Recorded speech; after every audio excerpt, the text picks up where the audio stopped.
السلام علیکم ناظرین کرام، نئی ویڈیو میں آپ کو خوش آمدید کہتے ہیں۔ پاکستان میں اس وقت جس طرح کا جبر، ظلم، فسطائیت اور آئین کی پامالی کا سلسلہ جاری ہے، اس وجہ سے بہت سے لوگ مایوس ہیں۔ بہت سے لوگ میسیجز بھی کرتے ہیں کہ یہاں کوئی تبدیلی نہیں آنے والی۔ میں ان تمام دوستوں سے گزارش کروں گا کہ آپ کبھی مایوس نہ ہوں۔ پاکستان بھی دوسرے ترقی یافتہ ممالک کی طرح، تمام پاکستانی بھی دوسرے ترقی یافتہ ملکوں کے شہریوں کی طرح اپنے آپ کو خوش و خرم دیکھیں گے اور اپنے ہی ملک پاکستان میں بہترین زندگی گزاریں گے، کیونکہ حق اور سچ کو کسی بھی صورت باطل دبا نہیں سکتا۔ کچھ عرصے کے لیے ہو سکتا ہے ایسے حربے استعمال کیے جائیں جو ناقابل برداشت ہوں، ظلم بھی ہوتا ہے، لیکن یہ بہت کم وقت کے لیے ہوتا ہے، بالآخر یہ ظلم ختم ہونا ہوتا ہے۔ لیکن ظلم ختم اس وقت ہوتا ہے جب مزاحمت کی جائے، اور مزاحمت کی آپ کو آئین اور قانون بھی اجازت دیتا ہے۔ اپنی جد و جہد جاری رکھیں، سٹرگل جاری رکھیں، جمہوری اصولوں کے مطابق، جمہوری روایات کے مطابق، آئین اور قانون کے مطابق اپنا احتجاج ضرور ریکارڈ کروائیں، کیونکہ پاکستان میں بہتری کی جو تحریک عمران خان نے شروع کی، گو وہ ایک سیاسی رہنما ضرور ہیں، لیکن اب ان کی یہ تحریک قومی بن چکی ہے۔ وہ کسی ایک سیاسی جماعت کی تحریک نہیں ہے، وہ صرف تحریک انصاف کے کارکنان یا ورکرز کی تحریک نہیں ہے، بلکہ یہ پاکستانیوں کی تحریک ہے۔ اس کی وجہ یہ ہے کہ جو کچھ وہ کہتے تھے وہ ایک ایک بات سچ ثابت ہوئی، اور اب پاکستان کے پورے نظام کو کنٹرول کرنے کے لیے، پاکستان کے آئین کو پامال کر کے، قانون توڑ کر، عدالتی نظام توڑ کر چند افراد پاکستان پر قابض ہونا چاہتے ہیں، پاکستان کے نظام پر، پاکستان کے وسائل پر، مجھ پر اور آپ پر غیر آئینی اور غیر قانونی طریقے سے حکمرانی کرنا چاہتے ہیں۔ وہ ایک ایسا نظام پاکستان میں لانا چاہ رہے ہیں جسے آئینی، جمہوری اور قانونی نہیں کہا جا سکتا، اسے غلامانہ نظام کہا جا سکتا ہے، اور اس غلامانہ نظام کو کئی صدیاں پہلے ہمارے نبی پاک صلی اللہ علیہ وآلہ وسلم ختم کر چکے ہیں۔ غلامی نام کی کوئی چیز نہیں ہے، ہر شہری کے بنیادی حقوق ہیں، ہر شہری کی عزت نفس ہے، اور ہر شہری کی آزادیاں ہیں۔ اس کو ہمارا دین بھی پروٹیکٹ کرتا ہے، ہمارا آئین اور قانون بھی پروٹیکٹ کرتا ہے، اور ان آزادیوں کو، ان حقوق کو جو سلب کرے وہ غاصب اور ڈکٹیٹر کہلاتا ہے، وہ آئین شکن، قانون شکن کہلاتا ہے۔ اور ایسے آئین شکن اور قانون شکن ماضی میں بھی بہت سے آئے ہیں اور اس وقت بھی موجود ہیں۔ وہ پاکستان کے عوام پر کنٹرول حاصل کرنا چاہتے ہیں، وہ ہمیں بھیڑ بکریاں سمجھتے ہیں اور بھیڑ بکریوں کی طرح، غلاموں کی طرح ٹریٹ کرنا چاہتے ہیں۔ تو اس پر ضروری ہے کہ آپ اپنا احتجاج ریکارڈ کروائیں، نکلیں اپنی آزادی کے لیے، اپنے ملک کی آزادی کے لیے، اپنے حقوق کے لیے، اپنے بچوں کے لیے، اپنی بیوی، والدہ، ماؤں، بہنوں، بیٹیوں کے لیے نکلنا چاہیے، کیونکہ ان کی عصمتیں پامال کی جا رہی ہیں، سروں سے دوپٹے کھینچے جا رہے ہیں، چادر چار دیواری کو ختم کر دیا گیا ہے، اور یہ سب کچھ کیا گیا ہے پچھلے 2 سالوں میں۔ اب بات اس سے بھی آگے بڑھائی جا رہی ہے۔ اب وہ چند انڈیویجولز، چند افراد اپنے اقتدار اور اختیار کو دوام دینے کے لیے یہ سب کچھ کر رہے ہیں، اور اب 6 ججز اس معاملے میں میدان میں آ چکے ہیں۔ انہوں نے یہ چپ کا روزہ توڑا ہے، خوف کے بت توڑے ہیں۔ انہوں نے بتا دیا ہے کہ پچھلے 2 سالوں میں کیا کچھ ہو رہا ہے، اور کس طریقے سے آئین، قانون اور جمہوریت کو ختم کیا جا رہا ہے، اور کس طرح سے فسطائیت اور ڈکٹیٹرشپ مسلط ہے۔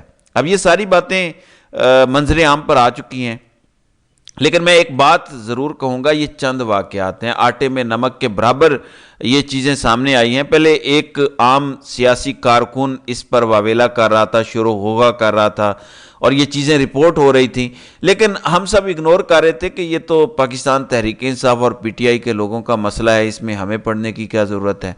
لیکن اب پتہ چلا کہ یہ پی ٹی آئی کا مسئلہ نہیں ہے، یہ پی ٹی آئی کے کارکنان اور لیڈرز کا مسئلہ نہیں ہے۔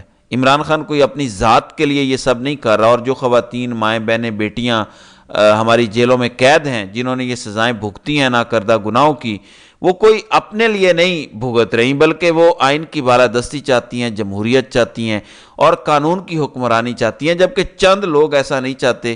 وہ اس لیے نہیں چاہتے کہ ان کا اپنا وجود خطرے میں ہے، ان کی اپنی چودراہٹ، ان کی اپنی ایگو، گھمنڈ، غرور اور طاقت خطرے میں ہے، اگر یہ سب کچھ آئین اور قانون کے مطابق چلایا جائے۔ بہرحال اس سلسلے میں ججز کا خط گلے کی ہڈی بن چکا ہے، اور آگے چل کر یہ گلے کا توق بھی بنے گا، اور یہ پھانسی کا پھندا بھی بنے گا۔ اس کے اندر کس کس کے گلے آئیں گے، کون کون اس شکنجے میں آئے گا، ظاہر ہے یہ آنے والا وقت بتائے گا، کیونکہ کل ہم نے دیکھا ہے کہ بہت ہی زور و شور سے اس کو دبانے کی کوشش کی گئی۔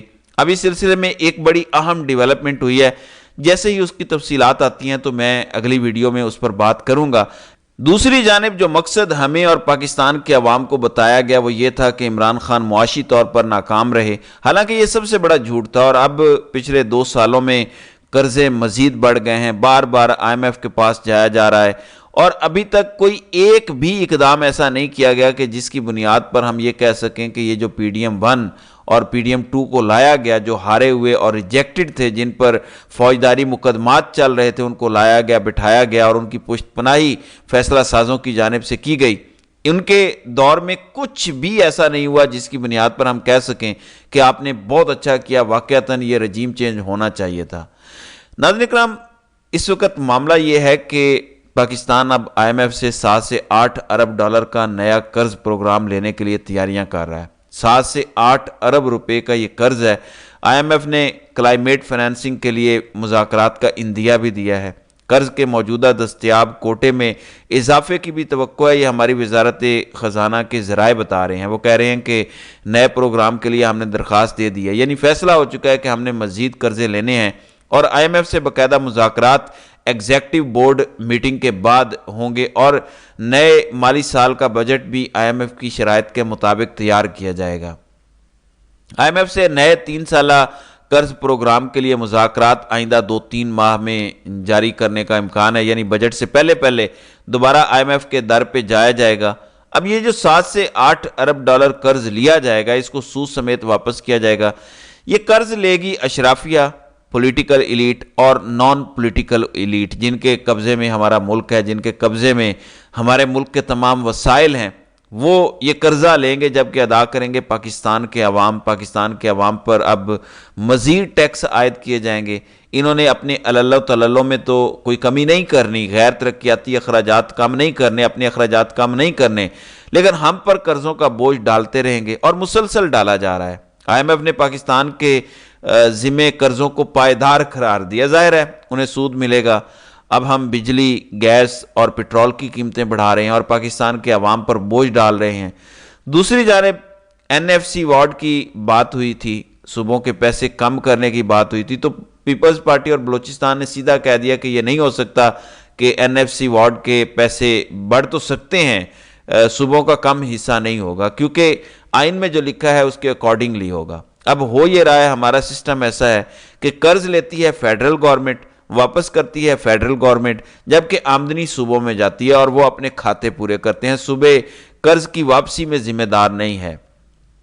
دوسری جانب آپ جانتے ہیں کہ اصل پلان یہ تھا کہ PTI کو ختم کرنا ہے، اس کو ڈیمالش کرنا ہے، اس کے لیے یہ سارا غیر آئینی، غیر قانونی، غیر جمہوری ایجنڈا اس وقت لاگو ہے۔ بیرسٹر گوہر نے ضمنی انتخابات میں محمد خان مدنی کو سپورٹ کرنے کا اعلان کیا ہے۔ تحریک انصاف واقعتاً اب سیاسی جماعت بن چکی ہے۔ اب ٹکٹوں کی تقسیم غلط کی گئی، عمران خان کیونکہ جیل میں ہیں تو ان کو غلط انفارمیشن پاس آن کی جاتی ہیں اور غلط ڈیسیژن ان سے لیے جاتے ہیں، لیکن سوشل میڈیا ٹیم اور عمران خان کے صحیح معنوں میں ٹائیگرز کسی کو نہیں چھوڑتے، وہ اپنی قیادت کا اصل میں محاسبہ ہی وہ کر رہے ہیں۔ اس سے پہلے جنرل الیکشن میں بھی بہت سارے ٹکٹ واپس ہوئے، اب پھر وہی ہوا ہے، 2 جگہوں پہ یہ کام ہوا تھا، دونوں جگہوں پہ ٹکٹس واپس ہوئے ہیں، تو بیرسٹر گوہر نے لاہور سے محمد مدنی کو ٹکٹ دینے کا کہا ہے۔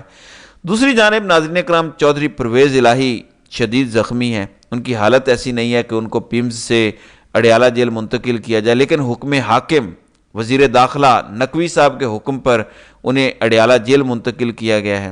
آپ سب جانتے ہیں کہ وہ گرے ہیں، زخمی ہیں، ان کی پسلیاں ٹوٹی ہوئی ہیں، جسم پر دیگر نشانات ہیں، نیلے نشانات موجود ہیں۔ ڈاکٹرز نے بھی انہیں ہاسپٹل میں رکھنے کو کہا، لیکن ڈاکٹرز کی بات نہیں مانی گئی۔ اس کی کیا وجوہات ہیں ظاہر ہے وہ خود ہی بتا سکتے ہیں۔ اب اسلام آباد ہائی کورٹ سے رجوع کیا گیا ہے اور ایک پٹیشن فائل کر دی گئی ہے کہ انہیں ہاسپٹل منتقل کیا جائے۔ ان کی حالت ایسی نہیں ہے، ان کے ساتھ زیادتی کی جا رہی ہے اور ان کے آئینی اور قانونی حقوق انہیں نہیں دیے جا رہے۔ بہرحال یہ اس وقت پاکستان کے اندر، پاکستان کے سیاسی ماحول میں چل رہا ہے۔ بہرحال دیکھتے ہیں کہ اس کے آئندہ آنے والے دنوں میں کیا نتائج مرتب ہوتے ہیں۔ تو ناظرین اکرام، آپ کی اس ویڈیو کے حوالے سے کیا رائے ہے؟ آپ اپنی رائے کا اظہار کامنٹ سیکشن میں ضرور کیجیے گا۔